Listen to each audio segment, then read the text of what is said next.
오늘은 정전협정이 체결된 지 72년이 되는 그런 날입니다. 정전협정이 체결됨으로써 3년간 이어져 온 동족 상자는 휴전이 되었습니다. 그때로부터 72년이라는 긴 시간이 흐르는 동안 한반도에는 늘 전쟁의 무거운 먹구름이 드리워져 있었습니다. 우리는 정전협정이 체결된 이 날을 맞이하여 역사의 그날을 꼭 기억해야 합니다. 여러분, 1950년 6월 25일 새벽 4시경에 김일성의 명령하에 북한군은 38도선 전역에 걸쳐 남침을 개시했습니다. 그들의 목적은 단 하나, 무력 통일입니다. 3년간 이어진 동족 상잔으로 한반도는 피로 붉게 물들었습니다. 무려 300만 명이나 되는 많은 사람들이 생명을 잃거나 실종되었습니다. 저의 큰아버지도 그때 실종되었습니다.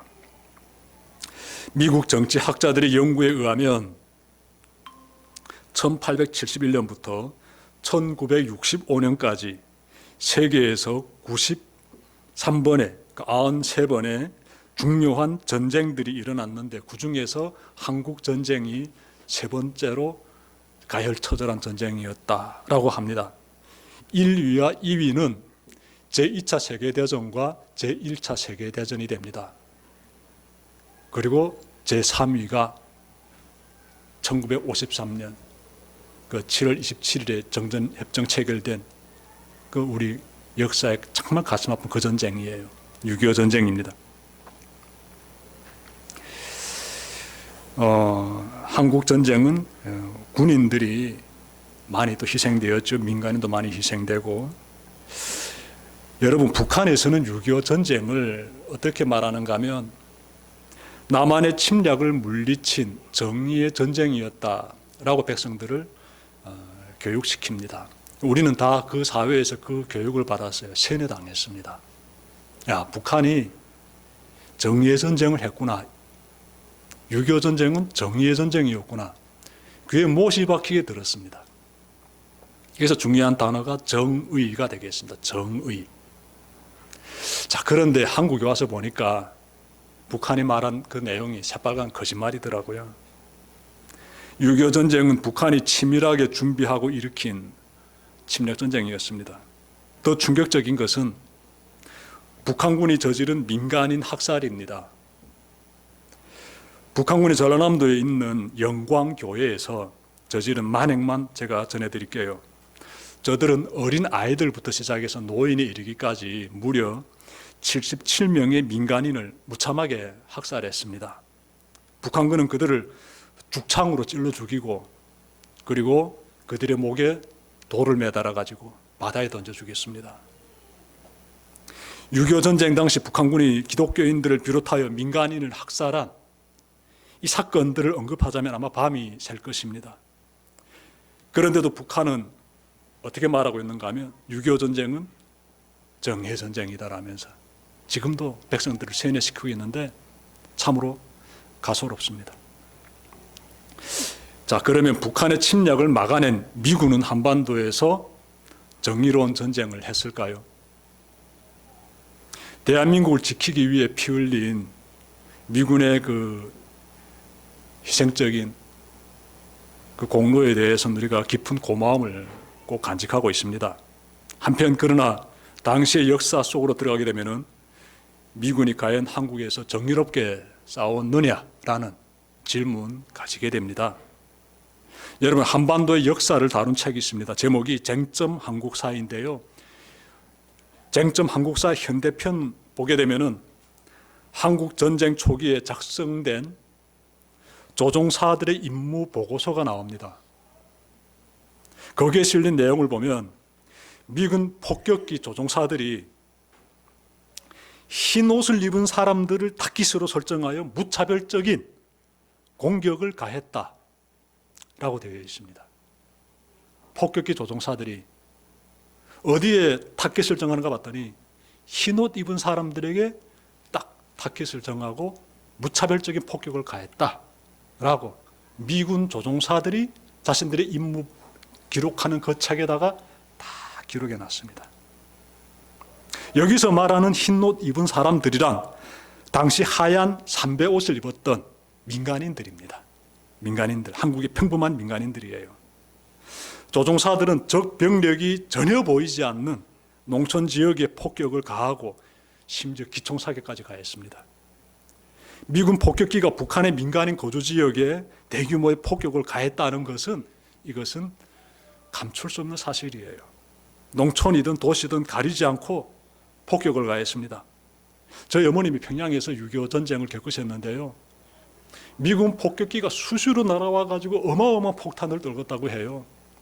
그러면 그 온 가족은 집 앞에 있는 조그만 방공호 속에 들어가 이렇게 정말 가슴 조이면서 그 폭격기가 지나가길 기다리는데 옆집에 그냥 폭탄이 떨어져 가지고 온 식구가 한순간에 다 생명을 잃었다고 이렇게 얘기하시더라고요. 전 크면서 어머니에게서 그 얘기를 여러 번 수없이 들으면서 살았습니다.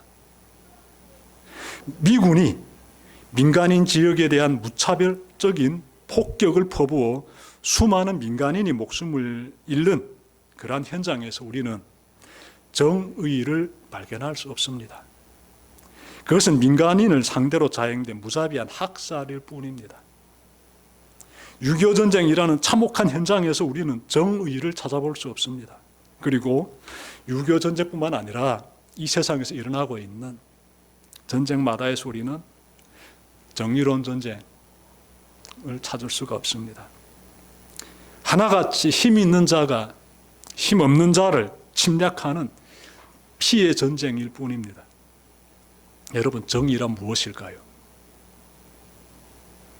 하버드 대학의 마이클 샌들 교수님이 쓴 책이 있습니다. 정의란 무엇인가? 제목이 멋있지요? 정의란 무엇인가?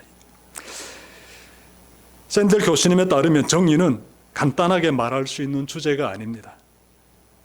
정의는요, 공리주의, 그리고 자유주의, 공동체주의 이렇게 각각 나눠가지고 살펴봐야만 하는 그런 주제가 됩니다. 간단히 말씀드리면 공리주의 관점에서 보면 정의란 최대 다수의 최대 행복을 추구하는 겁니다. 많은 사람의 행복을 위해서는 소수의 행복 불가피하다. 많은 사람의 행복을 위해서 소수는 희생당할 수 있다. 이런 거예요. 이것이 바로 공리주의적 관점에서 바라보는 정의입니다. 두 번째로 자유주의 관점에서 바라보는 정의가 있는데요. 여기서는 개인의 의사와 권리를 존중합니다. 다수의 행복을 위해서 소수를 희생시키면 안 돼라고 하는 것이 자유주의 관점에서 바라보는 정의입니다. 끝으로 공동체주의 관점에서 보는 정의가 있는데요. 여기서는 미덕을 키우고 공동의 선을 지키는 것입니다. 국민 개개인이 공동의 선을 고민하고 판단력을 기르고 사회 활동에 참여해 공동체의 운명을 보살피게 하는 것, 이것이 정의다라는 것이에요. 자, 세상에서 보게 되면 이 정의에 대해서 구체적으로 좀 넓게 이렇게 언급하고 있는데 성경에서는 정의에 대해서 어떻게 말씀하고 있을까요? 아모스 8장 4절부터 6절 제가 찾아 읽겠습니다. 4절, 빈궁한 사람들을 짓밟고 이 땅의 가난한 사람들을 망하게 하는 자들아, 이 말을 들으라. 기껏 한다는 말이 초하루 축제가 언제 지나서 우리가 곡식을 팔 수 있을까? 안식일이 언제 지나서 우리가 밀을 낼 수 있을까? 되는 줄이고 추는 느리면서 가짜 저울로 속이자. 헐값에 가난한 사람들을 사고 신 한 클레 값으로 빈궁한 사람들을 사자. 찌꺼기 밀까지도 팔아먹자 하는구나. 아모스 8장 4절부터 6절까지 말씀 제가 읽었습니다. 아모스 선지자를 통해 선포되는 하나님의 말씀에서 하나님의 원하시는 정의가 무엇인지 깨달을 수가 있습니다. 그것은요, 가난하고 힘없는 자들을 보살피는 것, 그것이 정의입니다. 생명이 충만한 곳에 정의가 있고 생명이 유린당하는 곳에 정의가 없다는 것입니다. 불의가 판을 치는 것이지요. 정의가 사라지고 불의가 판을 치는 험악한 세상을 향해 하나님께서 어떻게 말씀하시는가 하면요, 오늘 본문의 24절 보십시오. 오직 정의를 물같이 공의를 마르지 않는 강같이 흐르게 할지어다, 이렇게 말씀하고 있습니다. 아모스 선지자가 북이스라엘 땅에서 하나님의 정의를 외칠 때의 사회적 상황에 대해서 제가 좀 전해드릴게요. 당시 사회를 보면 이스라엘 민족이 남과 북으로 분단되어 있습니다. 남쪽에는 유다 왕국이 있고 북쪽에는 이스라엘 왕국이 있습니다. 그런데 여러분, 당시 북이스라엘 왕국은요, 최대의 전성기를 누리고 있었습니다. 정말 멋있게 나라가 발전하고 있었는데요, 경제적 부유함 누렸으며 국방력도 탄탄했습니다. 도시들은 풍요로웠으며 그리고 사치로 넘쳤습니다. 부자들은 비싼 상아로 장식한 여름 별장과 겨울 별장을 갖고 있었으며 비단 베개가 있는 화려한 침대 위에서 향연을 베풀었습니다. 그들은 향유를 몸에 발랐으며 여자들은 술에 취해 있었습니다. 북이스라엘이, 여러분들 한번 그려보십시오. 얼마나 사회가 정말 윤택했겠습니까? 군사력도 막강하고 경제력도 놀랍습니다. 사람들 잘 살아요. 흥청망청 사는 겁니다. 나름의 세상에서 보게 되면 전성기 중에 전성기를 북이스라엘이 누리고 있을 때, 그때 아모스 선지자가 그 땅에 들어가서 지금 너희들이 정의를 행해야 한다라고 외치고 있는 것이에요. 정의를 외치라고. 사회적 상황 보니까 부자들이 그때 뭘 했는가 하면 가난한 자들을 억압하고 있었습니다. 억압하고 있었어요, 부자들이. 겉으로는 하나님 믿는다고 하면서 속으로는 거짓과 탐욕에 빠져 있었습니다. 특히 자신들의 힘으로 이와 같은 부강한 나라를 떠세웠다면서 교만에 젖어 있었습니다.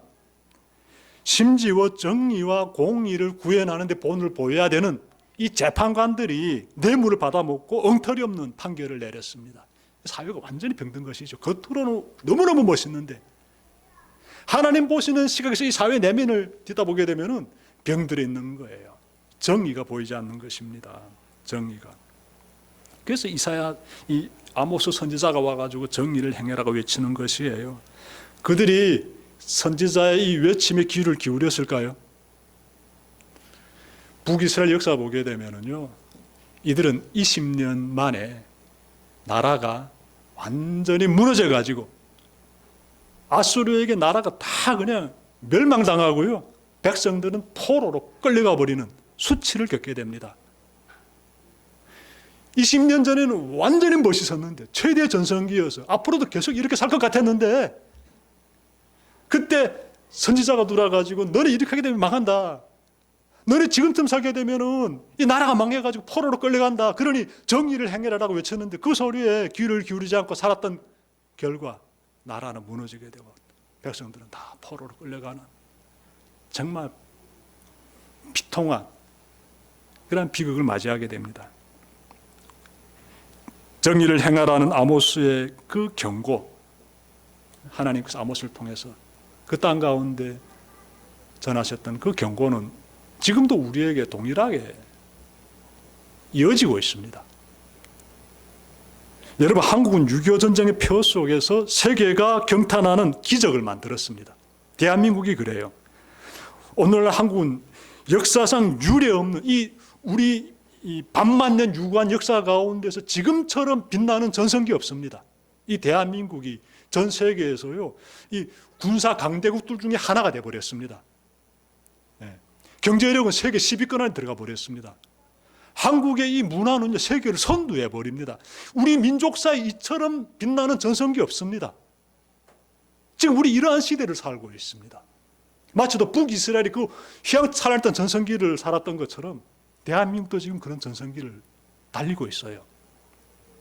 그러면 우리는 오늘 이 말씀을 바라보면서 생각해야지, 우리는 지금 하나님이 원하시는 정의로운 사회를 만들어가고 있느냐 꼭 살펴봐야 합니다. 정말 중요한 부분이 아닐 수가 없어요. 언뜻 보기에 한국 사회에 정의가 좀 흐르는 것 같지요? 언뜻 보기에는 사람들이 아주 도덕적으로, 윤리적으로 거짓과 떠난 아주 반듯한 삶을 사는 것 같지요? 과연 그럴까요? 과연 한국은 정의로운 사회일까요? 여러분, 힘을 가진 자가 힘없는 사람을 억압하지 않아요? 그러면 그 사람은 어떤 사람일까요? 정의로운 사람일까요? 하나님의 정의의 기준에서 보게 되면 그 사람 정의로운 사람 아니에요. 내가 가지고 있는 힘이라든지 그 힘은 여러 가지 모습으로 나타나게 되죠. 물질도 힘이 될 수 있고 재능도 힘이 될 수 있고 인맥도 힘이 될 수 있고 다양합니다. 예. 그 자기가 가진 힘을 가지고 힘없는 사람을 억압하면서 자기 이익을 챙기는 것, 하나님 보시기에 정의로운 모습이 아니에요. 불의한 모습이에요. 불의한 모습. 거짓말하고 사기 행위를 부리고 있는 이런 사람들 굉장히 많습니다. 거짓말이라는 건 정말 이 사회에서 거짓말 안 하고 어떻게 살 수 있어? 라고 말할 정도로 이 사회 가운데 농후하게 퍼져 있죠. 그러니까 밥 먹으면서 제가 어느 집사님 이야기 들어봤는데, 건설 현장에서도 거짓말이 거의 필수적인 것처럼 퍼져 있는 것 같아요.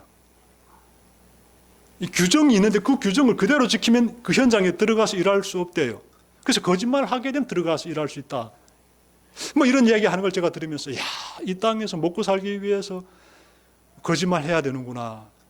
이런 생각이 드는 거예요. 하나님의 기준에서 보게 되면 그런 거짓말하고 사기 행위를 벌이면서 이런 모습을 취하면서 살아간다면 그 사람은 정의로운 사람이 아니고 불의한 사람이다라는 거예요. 불의한 사람이다. 그리고 또 하나, 하나님을 믿는다고 하면서 주일이면 교회나 예배 드리는데, 이 의자에 앉아서 우리 다 이렇게 예배 드리는데 속으로는 어떻게나 내 이익을 챙기기 위해서 몰두해 있다라게 되면은 그 사람은 하나님 보시기에 정의로운 사람 아니다라는 거예요. 하나님을 전심으로 의지하는 모습이 아니고 예배 드리러 와가지고 세상의 생각에 착 빠져가지고 이 예배 언제 끝나면 내 빨리 집에 가서 내 하고 싶은 거 할 텐데 이런 궁리를 한다든지, 이 예배 끝나고 난 돌아가서 세상 사람들처럼 또다시 부끄러운 죄악을 저지르면서 내 이익을 챙겨야지 이런 생각을 한다든지 이러게 되면은 이 아모스 선지자가 정말 목청껏 온 힘을 다해가지고 외치는 게 무엇입니까? 그 정의로운 모습이 아니다라는 거예요. 너네 아무리 찬양 드려봐라, 너네 아무리 기름진 예물을 하나님께 바쳐봐라, 하나님께서 받지 않으신다는 거예요. 정의로운 모습이 아니기 때문에 그렇다는 거예요. 그래서 정의를 행해라 라고 지금 말씀하고 있는 거예요. 공의가 물처럼 흐르게 하고 정의가 마르지 강처럼 흐르게 하라, 이렇게 지금 말씀하고 있는 겁니다. 한국 사회의 상황과 또 여러분들의 삶을 한번 돌아보면서 나는 지금 정의롭게 살고 있는지 꼭 짚어보시길 바라고요. 이 사회가 과연 정의로운 사회인지 또한 꼭 살펴보시길 바랍니다. 그러면 우리는요, 기도 드리지 않을 수가 없어요. 하나님의 힘이 절실히 필요하기 때문에 그래. 내 힘으로 이 거짓의 힘 앞에서 견뎌낼 수 없기 때문에 하나님 날 도와달라고 기도 드리지 않을 수밖에 없습니다. 하나님을 믿고 사는 우리가 하나님의 정의를 구현하지 않고 있다면 하나님의 정의로운 심판 앞에 마주서게 됩니다. 하나님의 심판 피할 수 없습니다. 그러니 이제라도 우리는 하나님 기뻐하시는 그러한 삶의 모습, 정의를 행하는, 공의를 행하는 그런 삶의 모습 살아야 됩니다. 교만과 탐욕과 거짓에 떠나야 하며 사회적 약자를 돌봐야 합니다. 그것이 하나님께서 원하시는 아주 멋있는 정의로운 모습이기 때문에 그래요. 여러분의 일터에 외국인 근로자들이 있다면 각별히 보살펴 주십시오. 힘을 다해서 도와주십시오. 따뜻한 말, 격려의 말, 힘을 내라고 할 수 있는 여러분들의 힘을 다 해서 이 대한민국에서 수백만의 이주민 근로자들이 와서 살아가고 있다고 하는데 도와주시기를 바랍니다. 그리고 또 탈북민들 주변에 있습니까? 어려워하는 탈북민들 힘을 다해서 도와주십시오. 다 고향 떠난 나그네들입니다. 또 이 땅 가운데 살아가고 있는 어려운 이웃들 만나게 되면 역시 또 힘을 다해서 도와드려야 돼요. 왜? 우리는 그렇게 삶으로써 이 세상 가운데 생명이 충만하게 넘치기를 원하는 그 하나님을 믿는 정의로운 사람들이기 때문에 그렇죠. 말씀 마치려고 합니다. 하나님께서 우리에게 정의를 흐르게 하라 라고 말씀해 주십니다. 우리의 연약함 잘 아시지요? 하나님께 매달리면서 하나님의 힘으로 정의를 행하는 여러분들 되시길 바랍니다. 기도드립시다.